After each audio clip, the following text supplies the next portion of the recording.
მე დალადოს გვაქვს საოცრად მწარე პოლონური გამოცდილება და მთელ პოლონეთზე დღემდე ვარ გაბრაზებული. რაღაცა ისეთი გამო. შარშან იყო, ხო, რო ვიყავით?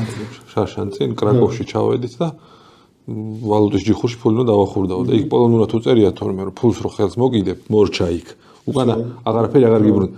100 ევროზე მეტი მოგვატყუეს, რომ გამოვიდა, მერე დაითვალა, გაგიჟდა, ეს შევიდა და დაურეკეთ პოლიციას, აი აქ წერია, პოლონური არ ვიცით რო წერია. ხო. აი აქ ჩვენ გვიწერია ფული თუ ხელში აიღო, მორჩა აღარ ვაბრუნებთ და 100 ევროზე მეტი პირველივე წუთებში რო ჩავედით.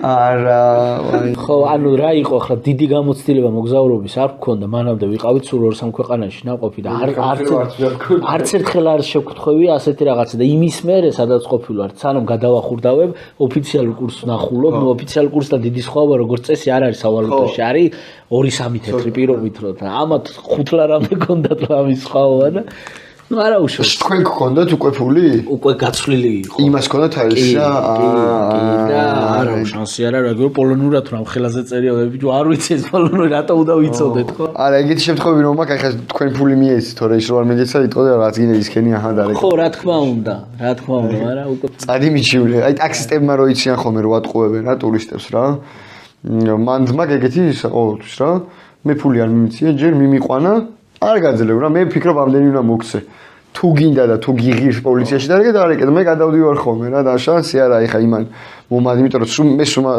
მატყუებენ იმიტომ რომ ისეთ ქვეყნებში დავდივარ აი ეგვიპტეში წლისბილი ფული გამოგართო აი $5 მაგრამ $100 ვერ მეთქი აბა კარგად იყავი მეთქი გადავდივარ მანქანიდან ბუდაპეშტში ტაქსისტო მოგვატყუა გახსოვს? დიდად არა. 7 ევრო. ხო, იმან ცოტათი მოგვატყუა.